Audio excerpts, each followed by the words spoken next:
আপনার গুনাহ আপনি মাফ চাইবেন, আপনি মরছেন, এরপরে গরু জবাই করছেন, এরপরে ইমাম সাহেবরে আনছেন, ইমাম সাহেবে আপনার লাগা মাফ চাকা, আপনি কিটছেন, সিরানি খাইছেন আপনি বইয়া বইয়া। হ্যাঁ, আমি আপনার গুনাহ মাফ করে দিতাম টাকা 300 দিয়া, কিতা টেহা দি দিচ্ছেন 200 টেহা দিয়া এই 60 বছরের গুনাহ কেমনে মাফ করে? কথা বলে না কেন? হ্যাঁ, 500 টাকা দিয়ে কি গুনাহ মাফ করেন? আমি জানি আপনি কি গুনাহ করছেন, কথা বলেন না কেন? তো আপনি আমারই দিয়ে লোক রাখছেন, বদিল্লা দিলেন, গুনাহ করছেন আপনি, আপনি মাফ চাইবেন, এখন মাফ চাইবেন, বলেন ইনশাআল্লাহ, বলেন ইনশাআল্লাহ। এজন্য আমার ফুতে গরু জবাই করাইয়া আমার মরার পরে আমাগো এলাকার ইমাম সাবরি দিয়া আমার গুনাহ মাফ করাইয়া আমারে জান্নাত বুঝাই দিব।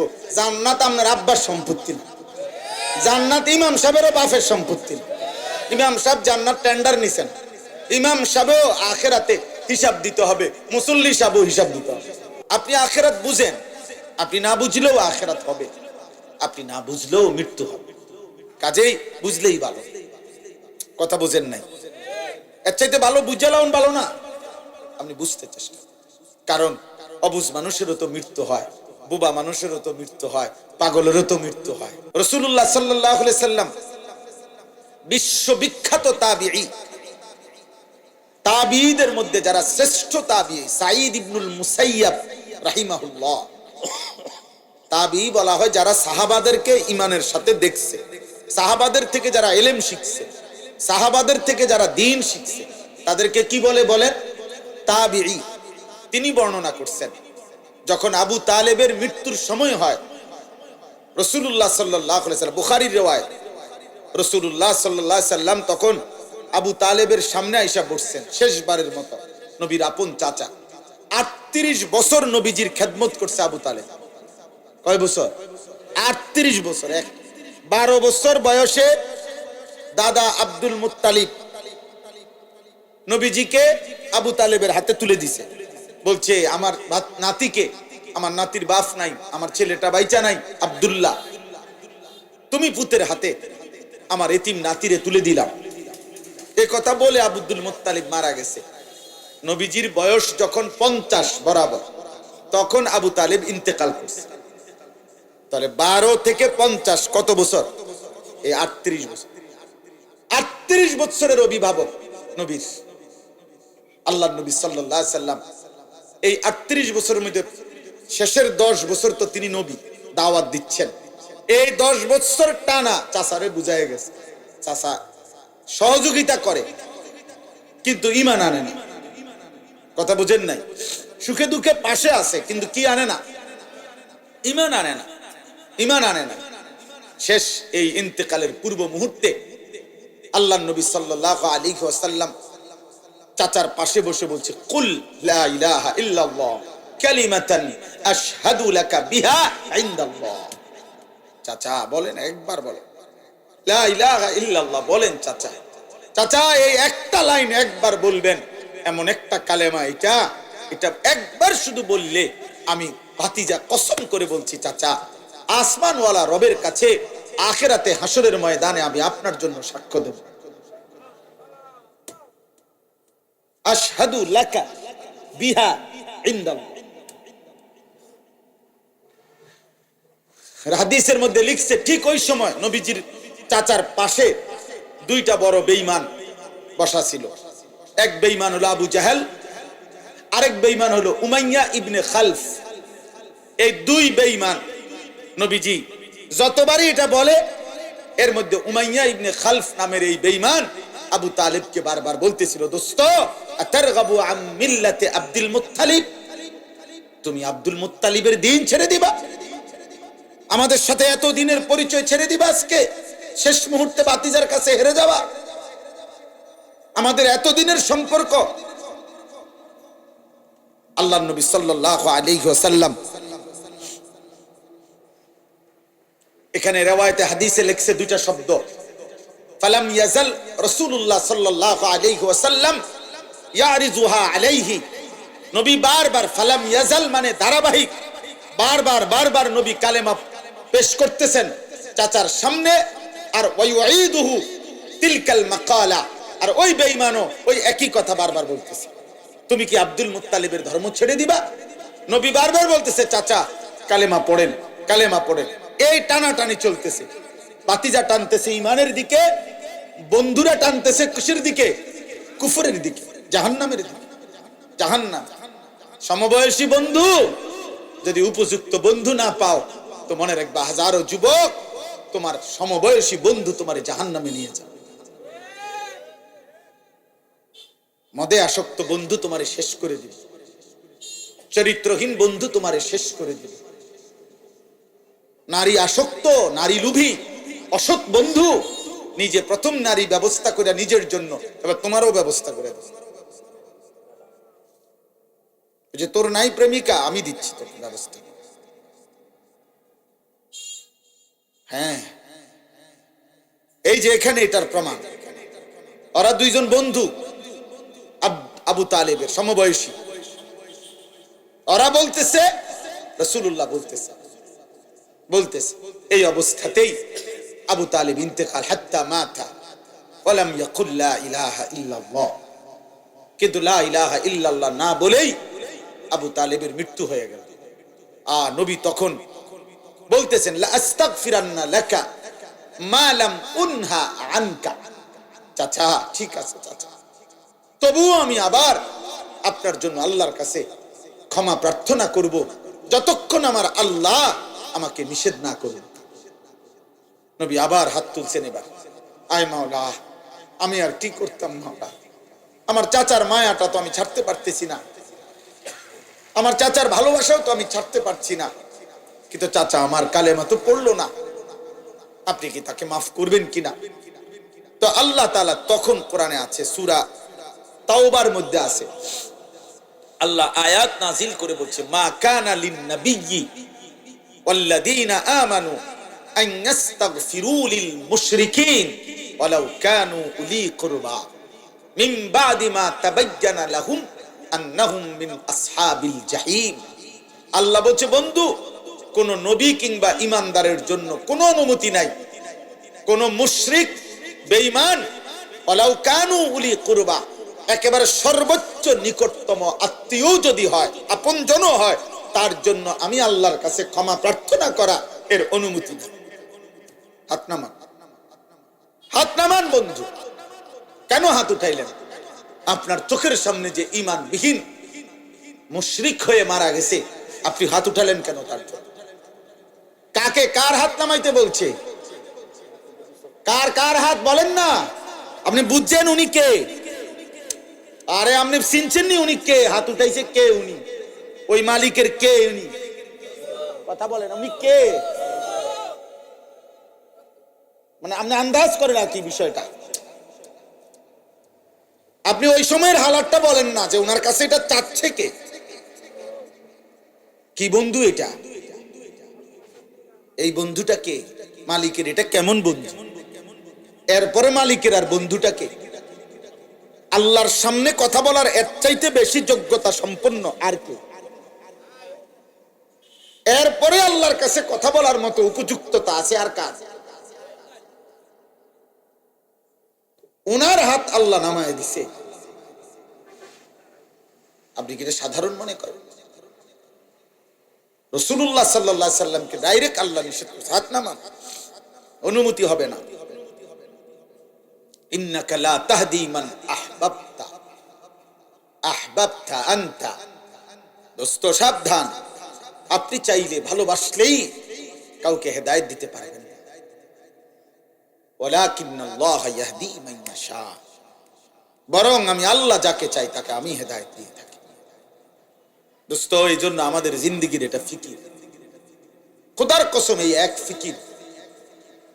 ফিকির যে কোন আল্লাহর বান্দা বদলাবে, মালিকের ইচ্ছা বলতে থাকি অনবরত, দিন রাত বলতে থাকি, যখন জান্নে জেদ্দুর সুযোগ পাই বলতেই থাকি, বলতে বলতে হিসাব, বলতে বলতে একদিন কবরে চলে যাব। মালিকের কথা বলতে বলতে এখন কোমর ব্যথা হয়ে গেছে, কোমরে ব্যথা পাই। মালিকের কথা বলতে বলতেই চোখে এখন ঝাপসা দেখি, মালিকের কথা বলতে বলতে গলায় প্রচন্ড ব্যথা করে। তবু আল্লাহর কাছে আমার শায়েখ আল্লামা মুফতি মুশতাকুর নবী কাসেমী হুজুরের আমি একদিন কইছিলাম এই কথাটা, যে হুজুর ইদানিং খুব কষ্ট হয়, শরীরে ক্লান্তি লাগে, কোমরে খুব ব্যথা আমার, এরপরে চোখে ছোট লেখা কম দেখি, গলায় ব্যথা পাই, কি করবো? হুজুর বলছে মাওলানা আল্লাহর কথা বন্ধ করা যাবে না। এ বলতে বলতে কবরে চলে যাবেন আর আল্লাহকে গিয়া বলবেন মাওলা আপনার কথা বলতে বলতে চলে আসছি। আল্লাহ যেন তৌফিক দান করে। ফিকির চাই আব্বা, ফিকির চাই। কত বাপ আপনারা যা করছেন, আপনাদের চোখের সামনে ছেলে নামাজ পড়ে না, মেয়ে নামাজ পড়ে না, আপনাদের স্ত্রী সন্তান নামাজ পড়ে না, হালাল হারামের কোনো পার্থক্য নাই, চুল চেহারা, লিবাস পোশাক, মদ জুয়া জিনা ব্যভিচারের ছবি, অস্থির দৃশ্য, হারাম নাপাক জীবনের মধ্যে পাগল পারা হয়ে ছুটতেছে। আহা বাবা, আপনি কি একটু কাঁদতেও পারেন না? তার লাগে আপনি কিছুই করার নাই, আপনি চোখের পানিও নাই, আপনার চোখের পানিও নাই। আপনি রাত্র গভীরে একটা সেজদা দিয়ে আল্লাহরে দুইটা কথা বলার মতো যোগ্যতাও আপনার নাই, আপনি এর দূরও পারতেন না। এতটুকু বলেন আল্লাহ আমি তো পারতেছি না আমার ছেলেটার সাথে, আপনি দয়া করেন আল্লাহ। আপনার আমার হৃদয়ে যদি এটা না থাকে, আমার ছেলের নামাজ হলো মূল জিনিস, আমার মেয়ের পর্দা হলো মূল জিনিস, আমার স্ত্রীর ইজ্জত মূল জিনিস, আমার ঘরের, আমার পরিবার, আমরা মুসলমান আব্বা, আমরা মুসলমান, আমরা মুসলমান বাপ, আমাদের আল্লাহ আছে, আমাদের নবী আছে, আমাদের একটা ধর্ম আছে, আমাদের একটা কিতাব আছে। আল্লাহ কোরআনুল কারীমের মধ্যে বলছে ওয়ালাউ শি'না লাআতাইনা কুল্লা নাফসিন হুদাহা, আমি চাইলে বাধ্য করে দুনিয়াতেই সকলকে আমার আনুগত্য করাইতে পারতাম বান্দা, আমি পারতাম, আমি চাইলে পারি, আমি চাইলে পারি। ওয়ালাউ শাআ লাআমানা মান ফিল আরদি জামিআ, আমি আল্লাহ চাইলে জমিনের সব আমার সেজদা দিতে হবে। অটোমেটিক আজান হলে প্রত্যেকটা মাথা অটোমেটিক সেজদায় নুইবে, এরকম সিস্টেম আল্লাহ করতে পারে? কথা বলে না, পারবে না? আল্লাহ পারবে না? যদি মাথা না নুয়াইতে চায়, ফেরেশতা যদি একটা ঘাড় ছাইয়া একটা মারে কিছে একদিন, তার বাপ না তার 14 গোষ্ঠীও তো আর কোনোদিন মাথা উঠাবে না। আল্লাহ বলেন আমি চাইলে পারি তো বান্দা, আমি চাইলে পারতাম, কিন্তু আমি তো চেয়েছিলাম তুমি আমারে না দেখে আমার কথা মেনে আমার কবর, হাসর, মিজান, ফুলসেরাত, আখেরাত এই কথাগুলো বিশ্বাস করবা। এত নবী পাঠালাম, এত রাসূল পাঠালাম, এত কিতাব পাঠাইলাম, এত আলেম ওলামা তৈরি করলাম, এত মানুষের মৃত্যু দেখাইলাম, এত জানাজা তোমার সামনে পড়াইলাম, এই সব কিছুর বিনিময়ে যদি তুমি অদৃশ্য আল্লাযীনা ইউমিনুনা বিল গায়ব না দেখে যদি মেনে নিয়ে আমার আখিরাত থেকে ওয়াবিল আখিরাতি হুম ইউকিনুন, আখিরাতকে যদি ইয়াকিন করতা, মেনে নিতা, তো আমি তো চেয়েছিলাম দুনিয়ায় অল্প কয়দিন তুমি আমারে সেজদা দিবা, আখিরাতে আমি নিজ হাতে অনন্তকালের জান্নাত তোমারে তুলে দেব।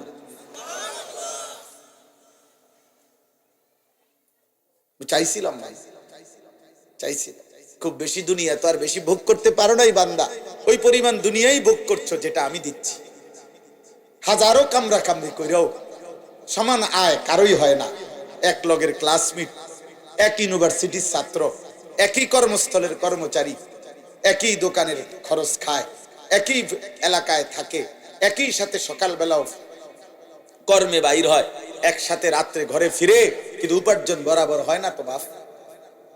কেন হয় না? বরাবর হয় না কেন? একই স্ট্যান্ডার্ড সিএনজি সকাল 8টা থেকে রাত 8টা পর্যন্ত চালাইবার পরেও উপার্জন বরাবর হয় না কেন? একই বাজারের দোকানদার সমান উপার্জন হয় না কেন আব্বা? হবে না তো? আপনি এত মানুষের এটা দেখে, এতদিন ধরে দেখেও বুঝছেন না, আর কোন দিন বুঝবেন? আর কখন বুঝবেন আপনি যে সমান হবে না? বরং তাই হয় যা আল্লাহ তাআলা নির্ধারণ করেছে।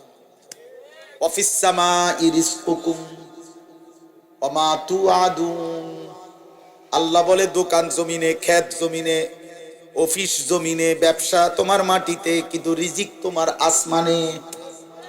কোথায়?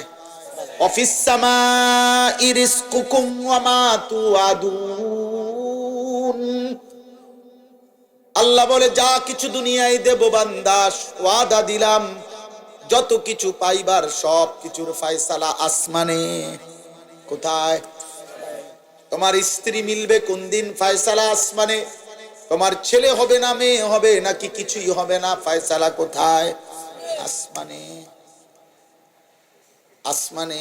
আমার আপন দুটা ভাগ্নি আছে, আপন ভাগ্নি, বড় বোনের মেয়ে, যমজ, ওরা দুইজন যমজ আমার ভাগ্নি। তো মানুষে অনেক গ্রাম্য কথা কয়, যমজের অনেক কিছুই বরাবর হয়, এবারে ইগের সর্দি এলে বলে হিগেরও হয়, এরকম কয় না, অনেক গ্রাম্য কথা আছে। কইতো আমার এই দোনো ভাগ্নির তো বিয়ে দিছে, দোনো ভাগ্নির মধ্যে এক ভাগ্নির দুইটা বাচ্চা আছে, আরেক ভাগ্নির একটা বাচ্চাও হয় না। কত কান্দা কান্দে, আমি কত সময় আল্লাহর ঘর ধরে ধরে মক্কায় মদিনায় তাওয়াফে তাওয়াফে কত সময় দোয়া করছি। বোন আমার যখনই কথা হয় এইটা একবার কয়, ভাই তুই আমার জিল লেগে দোয়া করিস, আল্লাহ জানে তার একটা সন্তান দে। কিরে ভাই, বিষয়টা কি? এই জন্য শুধুমাত্র আজকে আপনারা যারা আসছেন, বসছেন, দাঁড়িয়ে আছেন, বসে আছেন, কিশোর ভাই, যুবক ভাই, বয়স্ক বাবা, বুঝতে শিখেন। আমার ছোট্ট কথা হলো, আপনি আখেরাত বুঝেন, আপনি না বুঝলেও আখেরাত হবে, আপনি না বুঝলেও মৃত্যু হবে, কাজেই বুঝলেই ভালো। কথা বুঝেন নাই? এর চাইতে ভালো বুঝালাম ভালো না? আপনি বুঝতে চেষ্টা, কারণ অবুঝ মানুষেরও তো মৃত্যু হয়, বুবা মানুষেরও তো মৃত্যু হয়, পাগলেরও তো মৃত্যু হয়। মৃত্যু যেহেতু হবেই, যে সত্য আমাকে গ্রহণ করতেই হবে, তার জন্য প্রস্তুতি নিয়ে গ্রহণ করাই তো ভালো। যে বাস্তবতার মুখোমুখি আমাকে হতেই হবে আখেরাত, সেই বাস্তবতার জন্য নিজেকে প্রস্তুত করাই তো উত্তম বুদ্ধিমানের কাজ। এই জন্য আমি আপনাদের কাছে এই ছোট্ট শুধু এবার তর্জমা বলি। তিনটা আয়াতের অর্থ একটাই, যে যে যে অবস্থায় আছেন আপনারা বসছেন, যার দ্বারা যত পাপ যত গুনাহ কম বেশি হচ্ছে হয়েছে, চলেন এই আয়াত, এমন একটা আয়াত পড়ছি কোরআনুল কারীমের,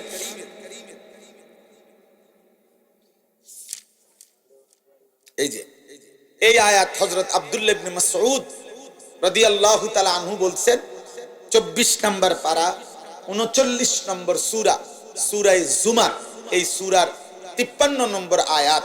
এই আয়াত হলো কোরআনে আল্লাহর পক্ষ থেকে বান্দার প্রতি সবচেয়ে বড় মাগফিরাত, সবচেয়ে বড় দয়া, সবচেয়ে বড় উদারতা, সবচেয়ে বড় প্রশস্ততার আয়াত এই আয়াত। রাসূলুল্লাহ সাল্লাল্লাহু আলাইহি সাল্লামের জামানায় কিছু লোক আসছে নবীজির কাছে, আয়েশা বলছে, মুহাম্মদ তোমার কালেমা তো পড়তে মন চায়, কিন্তু আমগো তো একটা বড় সমস্যা। কয় যে কি সমস্যা?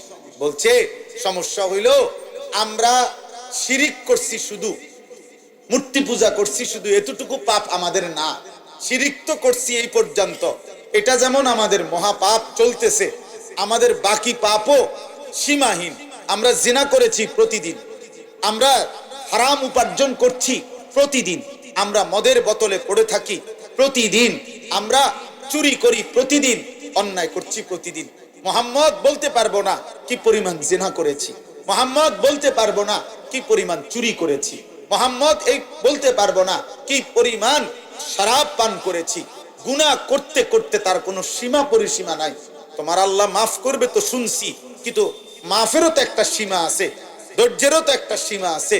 তুমি আগে তোমার আল্লাহকে একবার বলতে বলো যে তিনি এই যেই পরিমাণ হিসাব ছাড়া অগণিত আমাদের পাপ, এত বেশি পরিমাণ পাপ তিনি মাফ করবে কিনা আমাদের তো মনে হয় না। তুমি আল্লাহরে জিজ্ঞাসা করো তোমার মালিককে।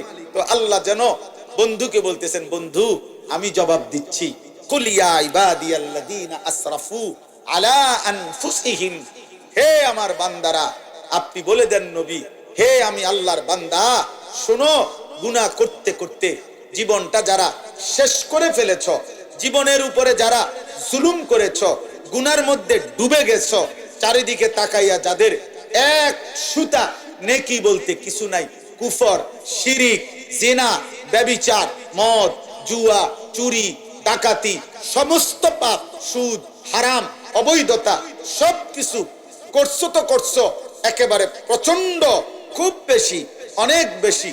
আল্লাহ বলেন লা তাকনাতু মির রাহমাতিল্লাহ, ওই মালিকের রহমত থেকে নিরাশ হইও না বান্দা।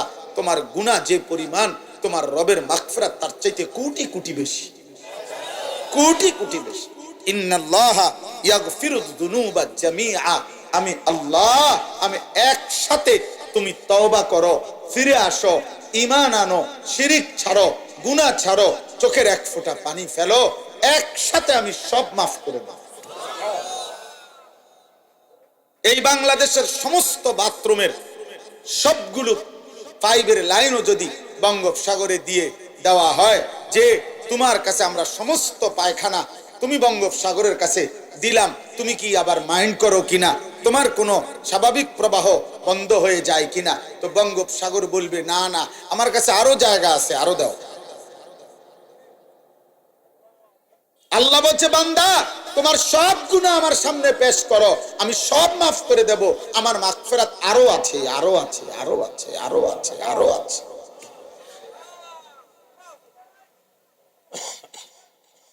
আরো আছে। অন্যদিকে যাইও না বান্দা। কুল ইয়া ইবাদিয়াল্লাযীনা আসরাফু আলা আনফুসিহিম লা তাকনাতু মির রাহমাতিল্লাহ ইন্নাল্লাহা ইয়াগফিরুয যুনুবা জামিআ ইন্নাহু হুয়াল গফুরুর রহিম। নিশ্চয়ই আল্লাহ খুব বেশি গফুর, ক্ষমাশীল, রহিম, দয়াবান। আল্লাহ বলেন মাফও করব, দয়াও করব। কি করবেন বলেন? কাজেই আমার এই কথার থেকে যদি এতটুকু উপলব্ধি করেন তাইলে তওবা করেন। ওয়া আনিবু ইলা রাব্বিকুম ওয়া আসলিমু লাহ। আল্লাহ বলে তোমরা আল্লাহর দিকে ফিরে আসো, তওবা করো। তওবা, তওবা তিন জিনিসকে বলে। তওবা শুধু তওবা কইলে হয় না, তিন জিনিস।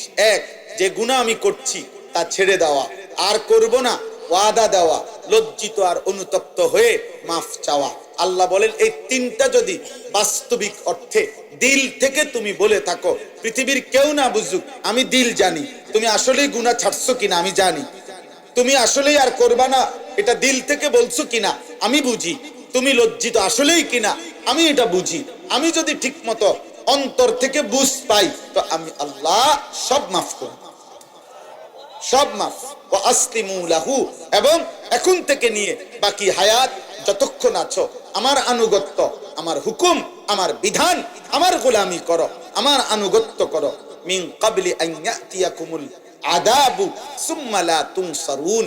আল্লাহ বলেন চূড়ান্ত আযাব তোমার জীবনে আসবার আগে আগেই, এখানে আযাব মানে মৃত্যু, প্রত্যেক নাফরমানের মৃত্যুই তার আযাবের শুরু। এজন্য আল্লাহ বলেন আযাব চলে আসবে মানে মৃত্যু চলে আসবে, সুম্মা লা তুনসারুন, তখন আর তোমাকে সাহায্য করা হবে না। আজ হায়াত থাকতে তওবা করো, ফিরে আসো, আমার প্রত্যেক কথার আনুগত্য করো, আমি আল্লাহ আসমান ছোঁয়া গুনাহ হায়াত থাকতে তওবা করলে আমি আল্লাহ ওয়াদা দিলাম মাফ করে দেব। আপনার গুনাহ আমনে মাফ চাইবেন, আমনে মরছেন, এরপরে গরু জব করছেন, এরপরে ইমাম সাহেবরে আনছেন, ইমাম সাহেবে আমনের লাগা মাফ চাকা, আমনে কিটছেন, সিরানি খাইছেন আমনে বইয়া বইয়া। হ্যাঁ, আমি আমনের গুনাহ মাফ করে দিতাম টাকা 300 দিয়া, কিতা টেহা দি দিচ্ছেন 200 টেহা দিয়া এই 60 বছরের গুনাহ কেমনে মাফ করে? কথা বলে না কেন? হ্যাঁ, 500 টাকা দিয়ে কি গুনাহ মাফ করেন? আমি জানি আপনি কি গুনাহ করছেন, কথা বলেন না কেন? তো আপনি আমারই দিয়ে লোক রাখছেন, বদিল্লা দিলেন, গুনাহ করছেন আপনি, আপনি মাফ চাইবেন, এখন মাফ চাইবেন, বলেন ইনশাআল্লাহ, বলেন ইনশাআল্লাহ। এজন্য আমার ফুতে গরু জবাই করাইয়া আমার মরার পরে আমাগো এলাকার ইমাম সাহেবরে দিয়া আমার গুনাহ মাফ করাইয়া আমারে জান্নাত বুঝাই দিব। জান্নাত আপনার আব্বার সম্পত্তি না, জান্নাত ইমাম সাহেবেরও বাপের সম্পত্তি না। ইমাম সাহেব জান্নাত টেন্ডার নিছেন, ইমাম সাহেবও আখিরাতে হিসাব দিতে হবে, মুসল্লি সাহেবও হিসাব দিতে হবে। দিতে হবে কিনা বলেন, বলেন দিতে হবে কিনা? তো আল্লাহ আমাদেরকে বুঝ দান করেন। আল্লাহ বলেন ওয়াত্তাবিউ মা উনজিলা ইলাইকুম মির রাব্বিকুম, আমি আল্লাহ যে কোরআন সর্বশ্রেষ্ঠ কিতাব নাজিল করেছি তা তোমরা গ্রহণ করো, আনুগত্য আনুগত্য করো, আমার বন্ধুর কথা মেনে নাও। মিন ক্বাবলি আন ইয়াতিয়াকুমুল আযাবু বাগতাতাও ওয়া আনতুম লা তাশউরুন। আবারও বলছি বান্দা, হঠাৎ করে আযাব আসবে, মৃত্যু আসবে, তুমি বুঝতেও পারবা না, সেদিন কিন্তু আফসোস করে অনন্তকাল আর কোনো লাভ হবে না। আল্লাহ আমাকে আপনাকে সকলকে মাফ করে দেন। উঠেন না 1 মিনিট। আমার কথা হলো আপনাদের কাছে, আপনারা প্রত্যেকে, যুবক ভাই, কিশোর ভাই, বয়স্ক বাবা, আমার এই ছোট্ট অল্প একটু কথার থেকে আপনারা নিয়ত করেন যে আমরা আমাদের সাধ্যের সবটুকু দিয়ে গুনাহ ছাড়তে চেষ্টা করব ইনশাআল্লাহ। আমরা আল্লাহকে মানার চেষ্টা করব ইনশাআল্লাহ। নিজের স্ত্রী, নিজের ছেলে মেয়েকে প্রথম ডিউটি, আব্বা হাত জোড় করে বলি, ঘর বাড়ি, খাট পালং, সোফা, ফার্নিচার, এগুলো আপনি যে দূর পারেন এর দূর দিয়া যাইয়েন, বাকি ডামনের ফুতে করতে পারবো। আমার আব্বা মরার পরে আমি বিল্ডিং করছি, আমার আব্বা মরার পরে আমি সোফা বানাইছি, আমার আব্বার ইন্তেকালের পরে আমি 4টা খাট বানাইছি, আমার আব্বা মৃত্যুর পরে আমি 2টা ফ্রিজ কিনছি, আমার আব্বা মৃত্যুর পরে 4টা বালতি কিনছি, 4টা বদনা কিনছি, 4টা গোসলের মগ কিনছি। এটি সব প্রতিদিন বাজার আমি করতে পারি। আমার আব্বা ছাড়াও আমি ফুলকপি, পাতাকপি এটি চিনি। কথা বুঝেন না? এটি গোমতি টাওয়ারের নিচে এটি পাওয়া যায়, এটা আমার আব্বা লাগে না। হ্যাঁ হ্যাঁ, এটি এনতে পাওয়া যায়, কিনতে পাওয়া যায়। এটি হইব, এটি পারবে আপনার ফুতে, এগুলো আপনার ছেলে পারবে। কিন্তু আপনি তারে আখিরাত ভুলায় গেলে ও আল্লাহ চিনবে কেন?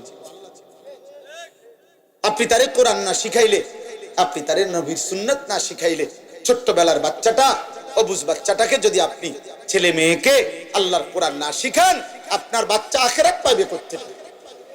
এই জন্য আপনারা আপনাদের ছেলেদেরকে, আপনাদের মেয়েদেরকে দিন শেখান, নাতিদেরকে, নাতনিদেরকে দিন শেখান, আখিরাতের ফিকির করান, আখিরাতের ফিকির করান। এই জন্যই চারিদিকে এই মাদ্রাসা। দেখেন আল্লাহর কুদরতে এই মাদ্রাসাগুলো। ইদানিং কালে আপনারা একটা জিনিস খেয়াল করেন যে এই 1 মিনিটে শেষ করছি, চারিদিকে দেখেন এত মাদ্রাসা, ছোট ছোট, বড় বড়, আলহামদুলিল্লাহ। আপনারা যদি কেউ বলেন যে এত মাদ্রাসা কা, তা আমনে কোন এত মাদ্রাসা কা? আমারও তো প্রশ্ন, মনে করেন চারিদিকে এত মাদ্রাসার কি দরকার? তা আমনে কোন এগুলো হইল কা? এত মাদ্রাসা কেন? তা আমনে উত্তর দেন, আমনে আল্লাহরে জিজ্ঞেস করেন। এই জমিনের মধ্যে একটা পাতা পড়ে না কার ইচ্ছা ছাড়া, তো একটা মাদ্রাসা হইয়া গেছে আল্লাহর ইচ্ছা ছাড়া। কথা বুঝছেন না? একটা ফিপরা নড়ে না কার ইচ্ছা ছাড়া, তো একটা মাদ্রাসা হইয়া গেছে আল্লাহর অজানা। তাইলে অবশ্যই প্রতিটা মাদ্রাসা কোনায় কোনায়, গলিতে গলিতে হচ্ছে কার ইচ্ছায়? আবার বলেন কার ইচ্ছায়? এই জন্য প্রত্যেকটা মাদ্রাসা আপনার সাধ্য মতো আপনি সহযোগিতা করা উচিত। আপনি কম দেন, বেশি দেন, আপনি ভালোবাসেন।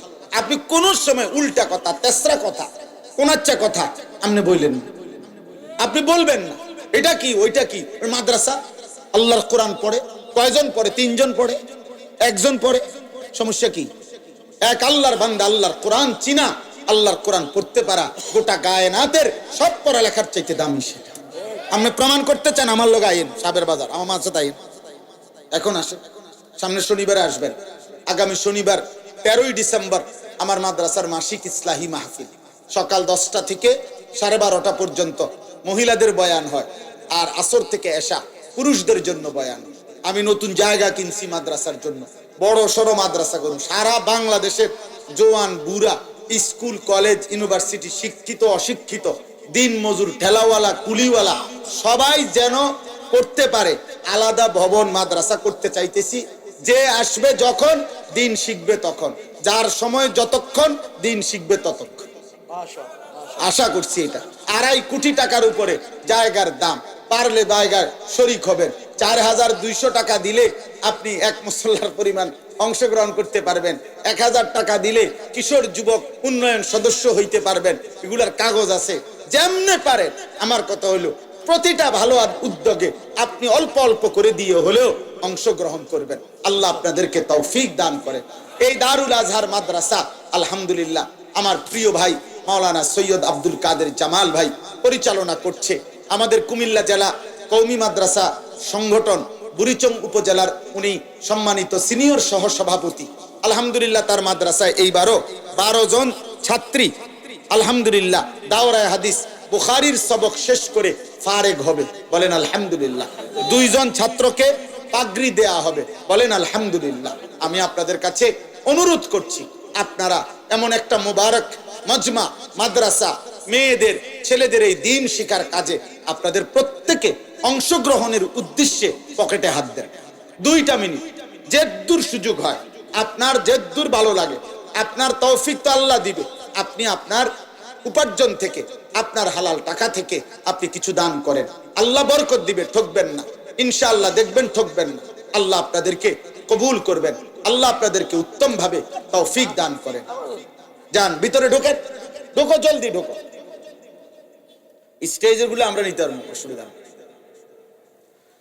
উঠেন না ভাই, উঠেন না, 1 মিনিটের জন্য কেউ উঠেন, 1টা মিনিট, 1 মিনিট পরে আপনি উঠছেন ভাই, আমি অনুরোধ করলাম।